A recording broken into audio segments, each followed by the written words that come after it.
Rain falls on a field of countless fallen warriors. A long-haired warrior in red robes surveys the bloody aftermath. He faces an unseen opponent who now understands his power. The opponent names the warrior Dako Hyun, the strongest under heaven. Dako Hyun dismisses the praise, questioning the promised one-on-one duel as an elderly man and his retinue appear. The elder is introduced as Hwangbo Seong, Lord of the Murim Alliance. A blood-streaked Dako Hyun mockingly addresses the Great Orthodox faction. He sneers, calling them a pack of cowards. As one of his men erupts in anger, Hwangbo Seong calmly raises a hand. Hwangbo Seong acknowledges that from Dako Hyun's perspective, this must seem unjust. He recounts Dako Hyun's legendary rise, defeating master after master to earn his title. Hwangbo Seong admits that he too respects Dako Hyun's martial skill, but with a clenched fist he declares Dako Hyun lacks righteousness. He asks what separates a man, obsessed only with strength, from a mere beast. The question hangs over Dako Hyun's solitary, blood-soaked path. Hwangbo Seong advises him not to be enraged. With a final command to rest peacefully, his warriors charge forward. Dako Hyun prepares to unleash the first form of his 13 swords. He cuts through his attackers, shouting that they are simply afraid of him. His technique is revealed. One blossom to stir the heart. Ogo warrior gasps as the blade cuts through him. Dako Hyun continues his relentless assault against the swarm of fighters. His enemies scream for his death as he carves a path through them. Realizing his body is at its limit, Dako Hyun knows he must escape. He resolves to carve a path, preparing the 5th form of his sword style. A glowing teal energy suddenly deflects his attack. He is struck by a powerful kick, infused with the same light. Dako Hyun grunts in pain from the unexpected blow. An opponent moves with blinding speed. Hwangbo Seong has appeared, blocking Dako Hyun's blade.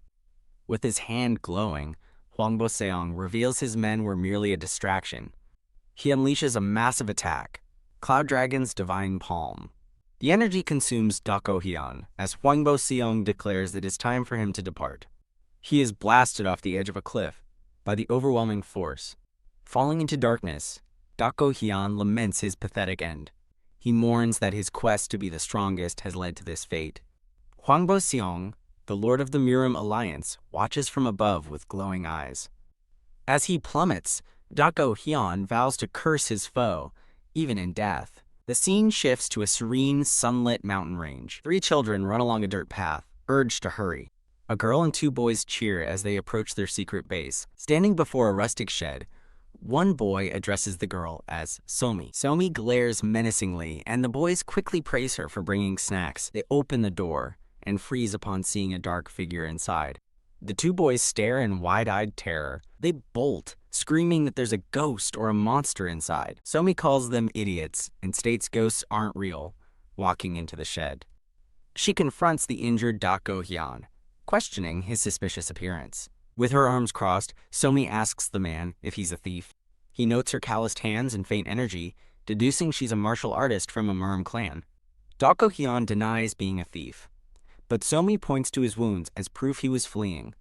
Conceding he's a thief, he asks if she's afraid. She boldly declares her nickname is Crazy Sunyai of Namunhyang. Dako Hyun's ignorance of Namunhyang's location only convinces Somi further that he's a thief. As Somi reveals it's in Muan Prefecture, he realizes with a shock that he's drifted to the borderlands. He considers this a stroke of luck, as the area is outside the Murim Alliance's control. Grumble. His stomach betrays his hunger, and Somi asks if he's hungry. Somi kindly offers him a large steamed bun, asking if he wants a bite. She beams, presenting the bun and declaring how delicious it is. She insists he take it, but Dako Hyun remains stoic and unresponsive. He curtly tells her to eat it, prompting a confused "why not?" from Somi. Claiming he has no appetite, he watches as a disappointed Somi looks at the bun. More for me then, she decides, taking a large bite herself. Dako Hyun watches her eat with an intense, hungry gaze. Somi teases him, asking if he's sure he's not hungry since he's staring so hard. She offers him the last half as his stomach rumbles loudly in response. He takes a bite and, when asked if it's good, begrudgingly admits it's edible. Somi introduces herself as Wang Somi, and asks for his name in return. Deciding against revealing his true identity, he tells her his name is Manhwa. He confirms her suspicions that he was caught stealing, which makes her exclaim that she was right. When she asks what he stole, he simply tells her to look at his pathetic state. He lies that he was just stealing food out of hunger, leading to his injuries. Somi expresses relief, admitting she would have reported him for a more serious crime. Stunned by her sincerity, he asks if she's serious. She confirms she was but changed her mind. Getting his attention, Somi calls out to him with an idea. She extends her hand, brightly offering him a job at their escort agency. He questions the offer, and she explains he could earn money honorably instead of stealing. He doubts a child's offer, but she reveals her grandfather owns the agency and is hiring porters. He flatly refuses, shocking Somi, and repeats that he's simply not interested. She grabs his arm, pleading, but he firmly tells her, enough. He escorts her to the door, telling her to go home and not to return. Standing outside the now closed door, Somi shouts that he's being mean. With a final HMPH, she leaves, while inside, Dako Hyun collapses in pain. Alone, he reflects that while he survived the fall into the river, his injuries are severe. Looking at his bloody palm, he realizes the internal damage prevents him from circulating his energy. He recalls the devastating Cloud Dragon Divine Palm, its energy still wreaking havoc inside him. He determines that he needs help from a master with greater internal energy to be healed. His only hope is to find the legendary master, the Yin Eccentric, for help. For now, he must remain hidden in the shed until the gash on his thigh heals.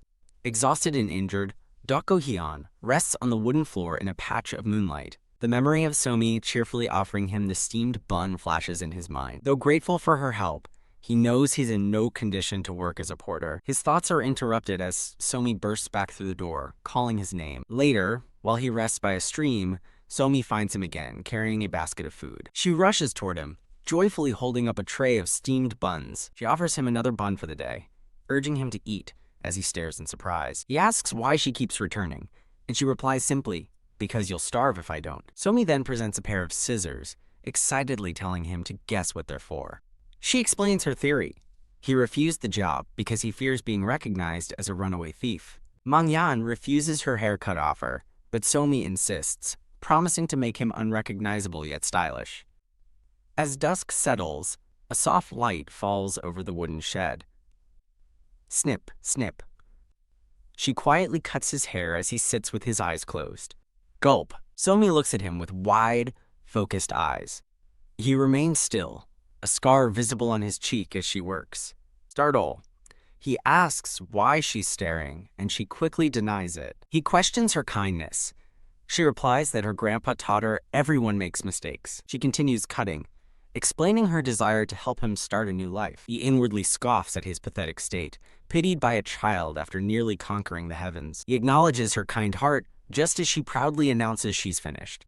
She eagerly presents a polished dish as a makeshift mirror, telling him to look. He stares at his reflection, revealing a choppy, ragged haircut. He erupts, yelling that she's made him look like a beggar, but she calmly replies, "But you are a beggar, aren't you?" She smugly adds that she did it on purpose. Looking at his new reflection, he realizes that, while absurd, she's right, no one would recognize Murim's public enemy now. He asks if she's serious, and she confirms that her goal was to make him unrecognizable. Waving goodbye, Somi promises to return tomorrow and reminds him to eat. He offers a quiet thanks, impressed by her thoughtfulness, as Somi walks away with a smile.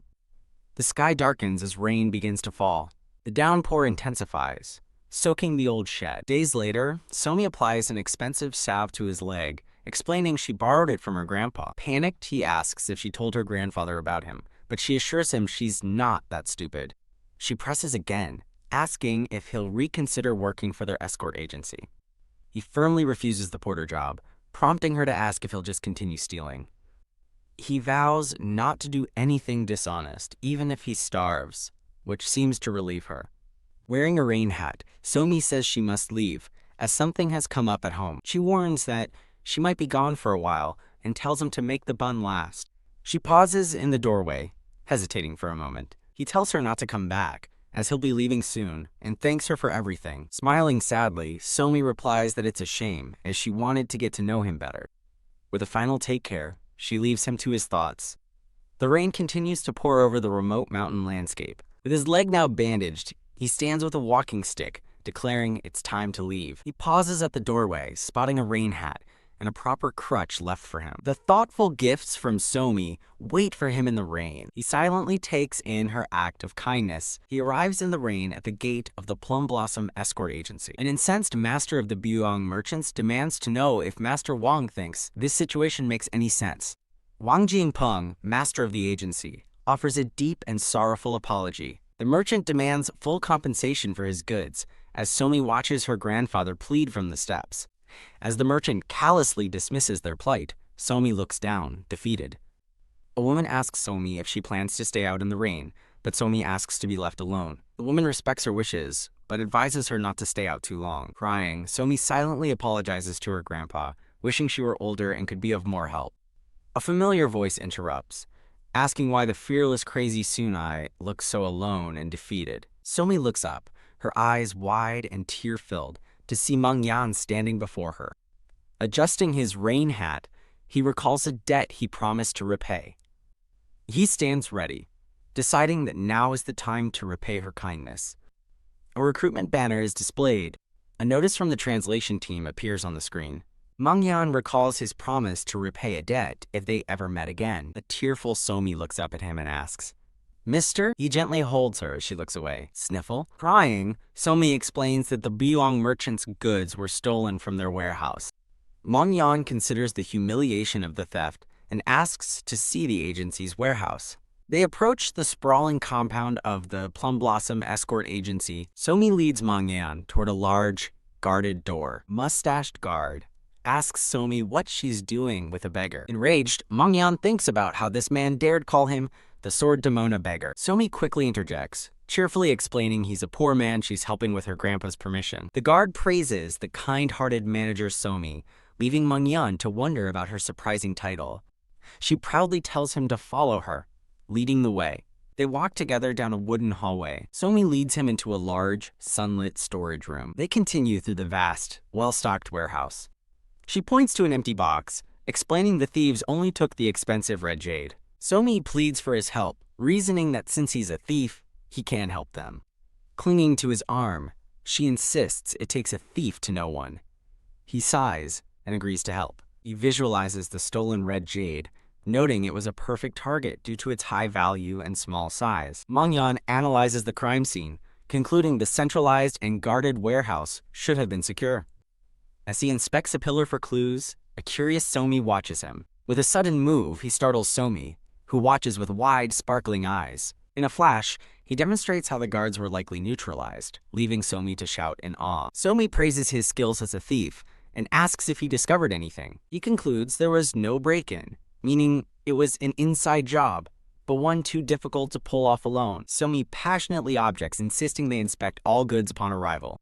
He theorizes the goods were stolen after inspection, but before reaching storage. She counters that no one left their post. While Somi argues the timing is impossible, he explains that's only true if it was solely an inside job. He leans in, suggesting an accomplice from the outside would make it possible, and asks if anyone quit recently. Somi confirms no one quit, and staunchly defends the integrity of the agency's employees. With a smirk, Meng Yan asks if she's implying he's a bad person. She frantically insists he's an exception, but he cuts her off. Meng Yan declares his suspicion falls on the man who reported the theft. Somi confirms he means the Fat Master from the Buyong merchants. She recalls the merchant seemed far more interested in compensation than in recovering his goods. When asked, Somi explains the Buyong merchants sell luxury goods and have been struggling financially.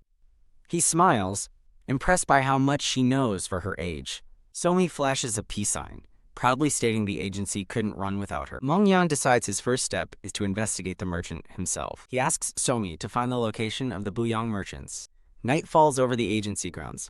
Disguised and masked, Meng Yan watches patrolling guards from a rooftop.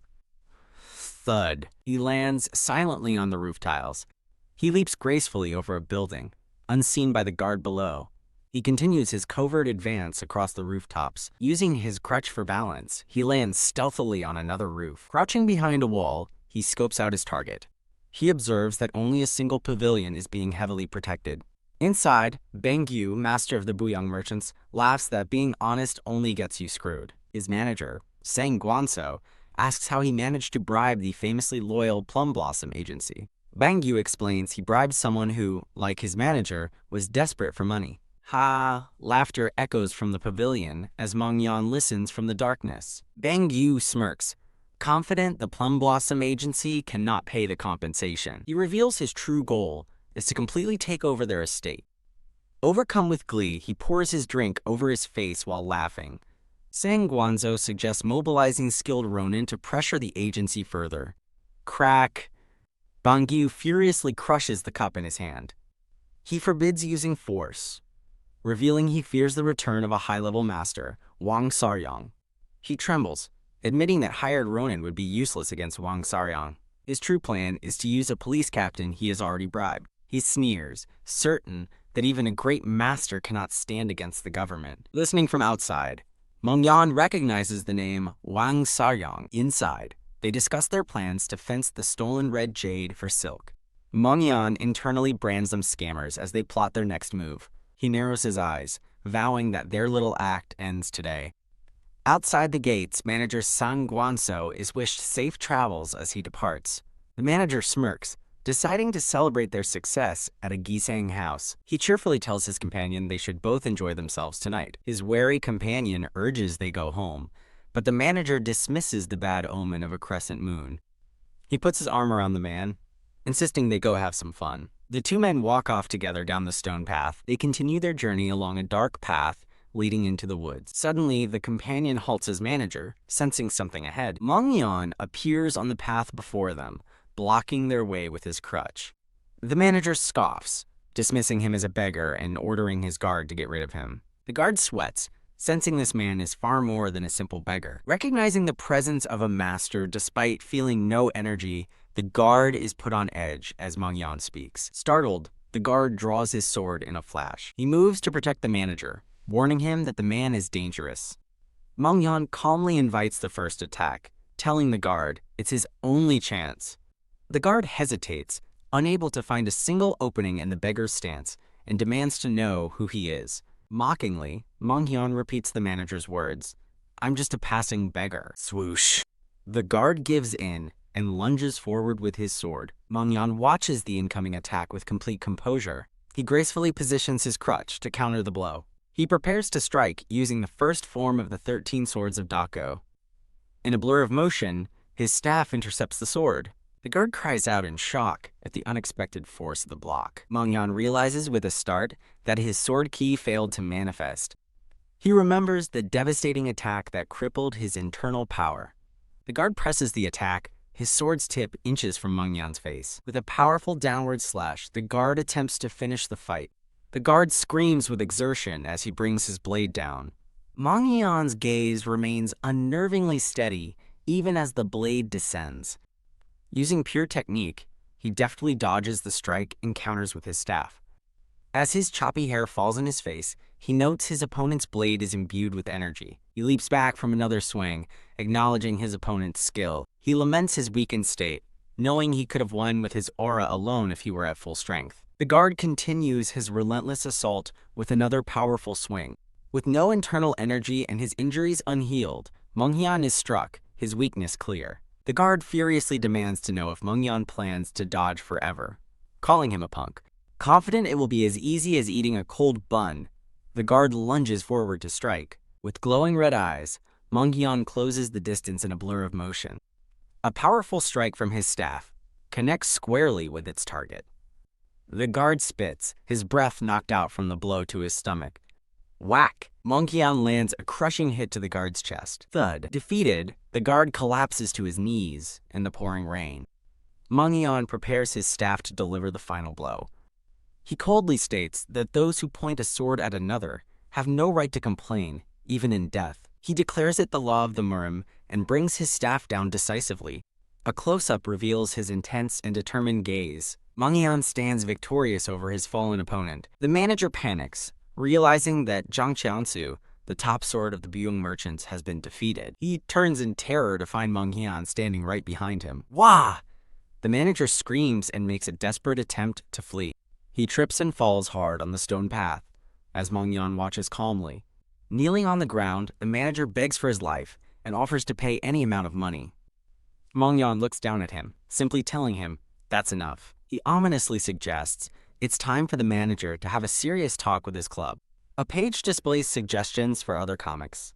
After a notice from the translation team, the manager is shown screaming for them to please stop. Battered and bruised, the manager begs to at least know why he's being hit. Mongyan sarcastically notes he should have asked sooner, prompting the manager to yell in frustration. Mongyan finally demands the location of the Red Jade, while the terrified manager asks if he is the famed Wang Seryong. Staring down at him, Mongyan asserts that he's the one who asked the questions. He repeats his demand for the location of the Red Jade, his staff pointed at the manager's face. The manager insists he'll be killed if he tells, but Mongyan replies that his fate depends on his answer.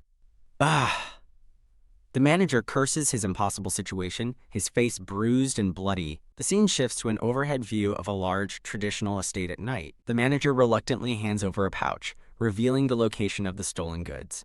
Inside the pouch, nestled in soft material, are the precious red jade stones. For his next question, Mongyan demands to know who the manager's contact was at the Buyong Merchants. The manager reveals it was an escort named Yang Yep, who had an outstanding debt with them. Mongyan asks if the job was done in exchange for erasing the debt. The manager explains that, on the contrary, Yang Yep asked for even more money, likely for gambling. Mongyan realizes this complicates things and decides he needs to investigate Yang Yep. As Mongyan turns to leave with the jade, the manager again asks if he is Wang Seryong. With a menacing glare, Mongyan warns him that finding out his identity would mean death. The manager panics, frantically waving his hands and insisting he doesn't care who he is. Mongyan walks away, leaving the terrified manager kneeling in the room. Seething with rage, the manager vows to find the man who messed with him, retrieve the jade, and kill him painfully. He turns with a start as Mongyan suddenly reappears behind him. Ha! The manager screams in terror as Mongyan swings his staff again. With glowing red eyes, Mongyan asks if he still hasn't learned his lesson. His business concluded, Mongyan walks away from the estate with the recovered jade. He approaches a stable, sensing a presence inside. On high alert, he whips around, demanding to know who's there. Sitting on a pile of hay, Somi smiles and calls out, "Mister!" Mongyan is stunned to see her, asking what Wang Somi is doing there. He asks if she's okay, and she explains that she was worried about him, so she snuck out to find him. Somi notices the bloodstain on Mongyan's side and asks about his wound. Mongyan explains it's a slow-healing wound from the Alliance Lord, but Somi panics, asking if he was injured again. He dismisses her worry as the scene shifts to the exterior of the stable. Now sitting inside, Somi gently inspects a wound on his leg. Mongyan muses that her parents must be worried, but Somi quietly replies that she doesn't have any. She explains her father died on a mission and she never knew her mother, prompting Mongyan to reflect on her bravery. He realizes with sympathy that she must have grown up through hardship. Crying, Somi apologizes for asking too much of him and says her uncles can handle the merchants. A small, red pouch lands firmly on the wooden surface between them. Mongyan tells her to open what he found, and she wonders aloud if it's from the Buyong Merchants. She opens the pouch to find it filled with the stolen red jade stones. Overcome with emotion, Somi cries as Mongyan tells her his debt to her has been repaid. She lunges forward, throwing her arms around him in a tight hug. Sniffling into his shoulder, she thanks Mr. Thief, and he wryly notes that she at least dropped the bastard part. He tells Somi they must hide the jade for now, as he has another task before returning to the agency. As dawn breaks, a guard at the agency gate calls out to escort Yang, who is leaving. Waving goodbye, Yang Yep says he has something to do as the guards wish him well. Yang Yep makes his way down a bustling city street. From a discreet distance, Mongyan and Somi watch as another man confirms the escort's identity. Peeking from around a corner, Mongyan prepares to find the truth, while Somi insists her uncle Yang Yep would never do it. They swiftly follow Yang Yep through the winding city alleys. Mongyan asks Somi why she's risking the danger to follow him, thinking she's fearless, and she replies she must see the truth herself. She starts to offer him a steamed bun, but stops mid-sentence with a gasp. Mongyan quickly pulls her down behind some barrels, silencing her to avoid being seen.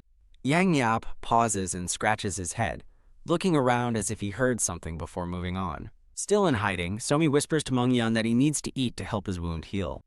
Continuing their pursuit, Somi points out that her uncle is not heading toward his house. Yang Yup approaches a building guarded by two large men, and Meng Yan correctly identifies it as a gambling den. Yang Yup walks past the guards and enters the building without issue. He walks into a dimly lit apothecary and asks if the doctor is in. Watching from a window, both Meng Yan and Somi are taken aback, with Somi exclaiming, "A doctor?" Later, Yang Yup stands in a forest clearing at sunset, holding a package of medicine. He arrives at a small, rural house and calls out to his mother. Inside, his sick mother coughs as he advises her on her health. She sadly suggests her death would make his life easier. He urgently tells her not to speak that way, revealing he finally has the money to buy the elixir for her illness. Shocked, his mother demands to know where he got so much money. Kneeling, he opens a chest full of silver coins and lies, claiming he saved it from his escort work. His mother calls him out, asking how he could save money when he's indebted to the Buyong merchants. Panicked, Yang Yeop asks if the merchants came to the house, trying to reassure her that he's handled it. Slap! His mother strikes him hard across the face. In tears, she begs for the truth, fearing he stole the money from the agency. She gestures at the coins, asking how he could betray the kindness of Master Wang. He tries to deny it, but she refuses to be fooled by his lies. Clutching her head, she blames herself for him choosing a dishonorable path. Convinced she must die, she holds a hairpin to her throat, seeing no point in living with stolen money. Terrified, Yang Yup begs his mother to stop. Declaring she lived an honorable life, she presses the pin to her neck, commanding him to return the money after she's gone. Yang Yup screams, "Mother!" and lunges toward her in a panic. Just then, Somi appears in the doorway, calling out her own name to stop them. Both Yang Yap and his mother turn in shock as she recognizes the girl as Master Wang's granddaughter. Yang Yap thanks the elderly woman for remembering him, while she asks Somi what brings her to their home. Recognizing the silver, Yang Yap stares in shock as Somi watches him. Somi explains her grandfather sent her with the silver after hearing of the woman's illness, leaving Yang Yop speechless. The mother looks at the generous gift and asks Somi about the steamed bun. Somi happily offers a bun, saying she packed them to share since Uncle Yang Yape seems so sad. Overcome with emotion, the mother cries, wondering how they can accept such generosity from Master Wang. Somi gives a thumbs up, telling them her grandpa considers Uncle Yang Yep his most trustworthy man. His mother tearfully asks if what the girl said is really true. The emotional mother pulls Somi into a tight hug. She holds Somi close, weeping and thanking her over and over. In the background, Yang Yeop is overcome with tears of shame and gratitude. From a corner of the room, Meng Yan watches the scene unfold with a knowing look. Later, Meng Yan and Somi walk down a path, leaving the house behind. Meng Yan states Yang Yeop would have paid for his betrayal, but Somi says she couldn't let his grandmother die. Somi expresses her disappointment, remembering how well her grandfather treated him. Meng Yan remarks on her forgiveness, but Somi insists Uncle Yang Yeop is essential to their agency. Recalling his resolve, she declares he's the bravest escort at the Plum Blossom Agency. Meng Yan looks down at Somi with a small, appreciative smile. He playfully points out that she gave away his steamed bun, and she gasps in realization. Somi quickly apologizes and offers to get him another, but Meng Yan tells her it's fine. Meng Yan tells Somi to return to the agency, but she worries about the red jade and the impending payment. He reassures her, confidently stating that someone is already set to return it. Click. A hand firmly grips the hilt of a sword. A determined Yang Yeop prepares himself, as a voiceover wonders if the bravest escort can be trusted. Yang Yeop resolves to right his own wrong, vowing to retrieve the jade even if it costs him his life. With his sword in hand, he stands ready in the empty courtyard. That night, Yang Yap walks through the woods, cursing the manager who got him into this mess. He complains to a cloaked figure about fencing stolen goods. He muses aloud about keeping the red jade for himself, while the masked Meng Yan listens silently. Suddenly sensing something, Yang Yap turns around with a start. A hand quickly draws a blade from its sheath. Yang Yap confronts the masked Meng Yan, demanding the goods, while Meng Yan feigns surprise that he's trying to take them. The masked Meng Yan warns that thieves meet bad ends and insults him by mentioning his mother. Enraged, Yang Yap shouts that he's trying to fix his mistake. He lunges for the pouch on Meng Yan's back, demanding he hand it over. Thwack Meng Yan blocks the attempt with his staff. The force of the block sends Yang Yop staggering backward. Mangyan calmly warns him to walk away if he doesn't wish to die. Defiant and bleeding, Yang Yap screams that he doesn't care if he dies and demands the pouch. He charges forward, his sword ready to strike. Mangyan declares that for his crime, he will be struck 1,000 times, offering the item if he can withstand the punishment. Furious, Yang Yop yells at him to stop messing with him. Bam Mangyan lands a brutal blow to his face. The masked warrior winds up for another powerful strike. Gritting his teeth, Yang Yap raises his sword to defend against the attack. The scene shifts to the Plum Blossom Escort Agency headquarters at night. Inside, Yang Yap kneels before Master Wang, swearing that everything he confessed is the truth. Master Wang Jinpeng, the agency's leader, sternly asks why he chose to return instead of fleeing. Thud! Yang Yap prostrates himself fully on the wooden floor. Crying, he explains that saving his mother with stolen money would have been the ultimate disrespect to her honor. Master Wang thanks Yang Yap for returning, telling him not to speak of it further. Yang Yap cries out that it's his fault, begging his master to kill him. Master Wang furiously shouts back, asking who would care for his mother if he died. Reflecting on their decade together, Master Wang asks how many missions they've completed. Kneeling with his head down, Yang Yap quietly answers 32 times.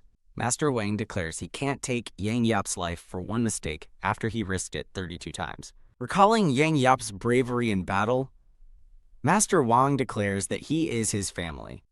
Overcome with emotion, Yang Yop weeps, calling out to his master.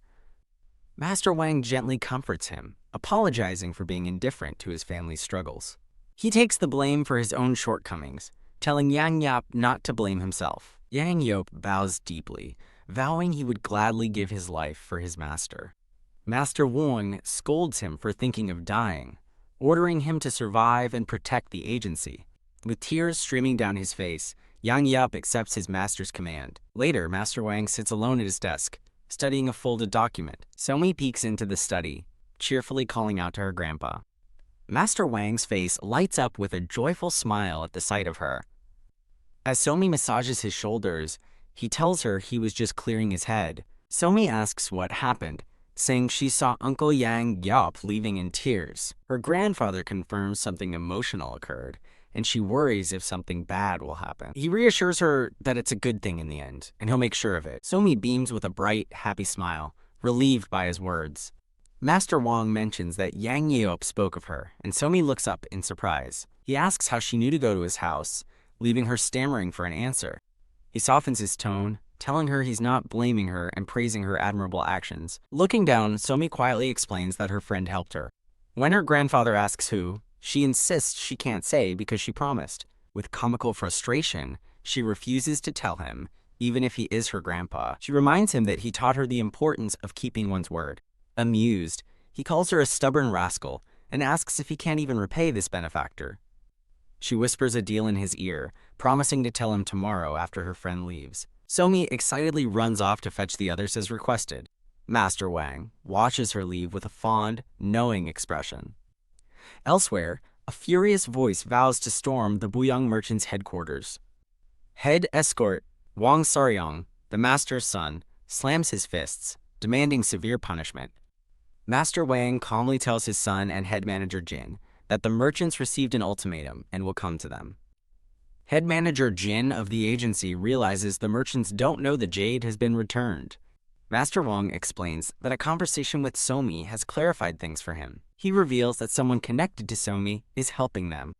He muses on how the cunning Bang Yu's meticulous plan was foiled far too easily. He theorizes that Somi's mysterious friend is behind the unnatural turn of events. He concludes that Somi meeting this person is a heaven-sent blessing for the agency. Master Wang orders head manager Jin to secretly identify this benefactor before he leaves tomorrow. A memory flashes of Yang Yop tearfully embracing his mother. As the memory continues, Master Wang orders an investigation into the living conditions of all agency families. He bows his head in shame, admitting he's been too indifferent to his people. In the quiet of the stable, Meng Yan rests against a pile of hay. He looks up, a thoughtful expression on his face as he sits alone. A faint, knowing smile appears on his lips. His smile vanishes, replaced by a look of sudden surprise. Bursting into the stable, Somi joyfully yells that the red jade is back at the agency. Overwhelmed with emotion, Mongyan pulls Somi into a hug as she thanks him through her tears. He closes his eyes and smiles gently, holding her close in a moment of shared relief. Crying, Somi offers him steamed buns for his wound, and a touched Mongyan calls her one of a kind. Meanwhile, a procession of merchants, led by a portly man, walks through a town square. The portly merchant, Bongyu, leads his entourage with a smug expression. From a rooftop, a man in a wide-brimmed hat watches them approach, calling them despicable bastards. The merchant next to Bangju looks nervous, sweating as he follows his leader. The merchants and their guards stand assembled in the agency's large courtyard. Bangju puts a hand on his companion's shoulder, telling him to stay sharp. Looking up at the agency headquarters, he declares their plan to take it over is proceeding perfectly. His companion trembles in fear, haunted by the memory of a beating and the sight of a masked warrior with glowing red eyes. With a determined look, Bangju orders his men to go in. Inside, they face the assembled Plum Blossom Agency as Bangyu demands Master Wang either pay compensation or get on his knees and beg for forgiveness, mocking that even his entire estate wouldn't be enough. Master Wang stands firm with his men, shouting that such a thing won't be necessary. Bangyu smirks, remarking that their shamelessness makes him wish he'd investigated them for the theft themselves. Head escort Wang Saryang explodes in fury, demanding to know how Bangyu dares show his face and vowing not to stand idly by. The merchants gasp in shock, recognizing the master's son and head escort, Wang Saryang. Bangyu smirks, revealing he anticipated their reaction and has already requested a government investigation. Just then, a column of government officials marches toward the agency gates. The officials, led by a stern captain, arrive to intervene in the dispute. Bangyu greets the captain, who tells him to be quiet while Bangyu whispers about meeting later. With a sinister look, Bangyu urges the captain to use this opportunity to destroy the agency. Master Wang and his son watch the officials arrive, noting that this development was just as they predicted.